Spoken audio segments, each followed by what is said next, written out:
பிப்ரவரி 20 பொதுக்காலம் 6ஆம் வாரம் வியாழக்கிழமை. புனித மார்க்கு எழுதிய நற்செய்தியிலிருந்து வாசகம். அதிகாரம் 8 வசனங்கள் 27 முதல் 33 வரை. இயேசு தம் சீடருடன் பிலிப்பு செசாரியாவை சார்ந்த பகுதிகளுக்கு புறப்பட்டுச் சென்றார். வழியில் அவர் தம் சீடரை நோக்கி, நான் யாரென மக்கள் சொல்கிறார்கள் என்று கேட்டார். அதற்கு அவர்கள் அவரிடம், சிலர் திருமுழுக்கு யோவான் எனவும், வேறு சிலர் எலியா எனவும், மற்றும் சிலர் இறைவாக்கினருள் ஒருவர் எனவும் சொல்கின்றனர் என்றார்கள். ஆனால் நீங்கள் நான் யாரென சொல்கிறீர்கள் என்று அவர் அவர்களை கேட்க, பேதுரு மறுமொழியாக, நீர் மெசியா என்று உரைத்தார். தம்மை பற்றி எவரும் சொல்ல வேண்டாம் என்று, எவரிடமும் சொல்ல வேண்டாம் என்று அவர்களிடம் அவர் கண்டிப்பாய் கூறினார். மானிட மகன் பலவாறு துன்பப்படவும், மூப்பர்கள், தலைமை குருக்கள், மறைநூலறிஞர்கள் ஆகியோரால் உதறி தள்ளப்பட்டு கொலை செய்யப்படவும் 3 நாட்களுக்கு பின் உயிர்த்தெழவும் வேண்டும் என்று இயேசு அவர்களுக்கு கற்பிக்கத் தொடங்கினார். இதையெல்லாம் அவர் வெளிப்படையாகவே சொன்னார். பேதுரு அவரை தனியே அழைத்து கடிந்து கொண்டார். ஆனால் இயேசு சீடர்கள் பக்கம் திரும்பி பார்த்தபோது திரும்பி பார்த்து பேதுருவிடம், என் கண்முன் நில்லாதே சாத்தானே, ஏனெனில் நீ கடவுளுக்கு ஏற்றவை பற்றி எண்ணாமல் மனிதருக்கு ஏற்றவை பற்றியே எண்ணுகிறாய் என்று கடிந்து கொண்டார். இது கிறிஸ்து வழங்கும் நற்செய்தி. கிறிஸ்துவே உமக்கு புகழ். சிந்தனை.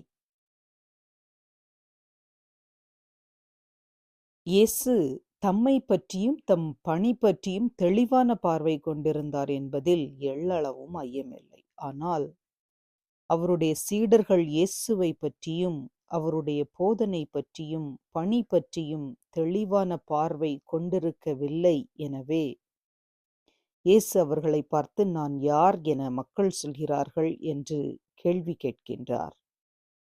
அந்த கேள்விக்கு 2 பொருள்கள் பொதிந்துள்ளன. ஒன்று, இயேசு ஒரு விதத்தில் ஒரு கருத்து கணிப்பு நடத்துகின்றார்.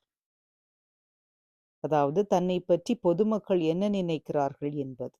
அதே நேரத்தில் இயேசு தம் சீடர்கள் தம்மை பற்றி என்ன எண்ணுகிறார்கள் எனவும் அறிய விரும்புகின்றார். ஆம், இன்று நம்மிடம் இயேசு கேட்கும் கேள்வியும் அதுவே. நாமும் இயேசு யார் என்னும் கேள்விக்கு பதிலளிக்க இன்று அழைக்கப்படுகின்றோம்.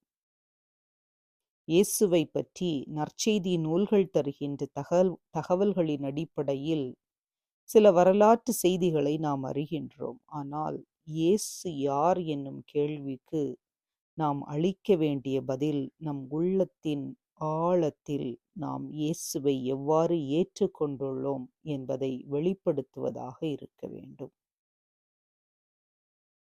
இயேசுவை ஏற்பதால் என் வாழ்வில் என்ன மாற்றம் நிகழ்ந்துள்ளது?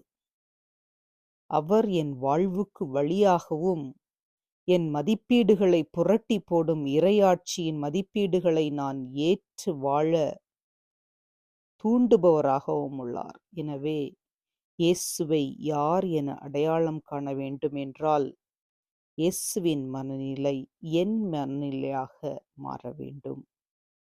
இயேசுவின் வாழ்க்கை பணி என் பணியாக மாற வேண்டும். அப்போதுதான் நான் யார் என்ற அந்த கேள்விக்கு என்னால் பதில் கொண்டு வர முடியும். ஆம், அப்போது நம் யார் இந்த இயேசு என்ற கேள்விக்கு நம் வாழ்க்கையால் பதிலளிக்க இயலும். அன்பு இறைவா, உம் திருமகன் இயேசுவை ஆழமாக நாங்கள் ஒவ்வொருவரும் எங்கள் உள்ளத்தில் அறிந்திடவும், அதனால் நாங்கள் எங்கள் வாழ்வில் மாற்றத்தை கொண்டு வரவும் நீரே எங்களுக்கு வரமருளும். உமக்கே புகழ், உமக்கே மாட்சி, உமக்கே நன்றி. ஆமென்.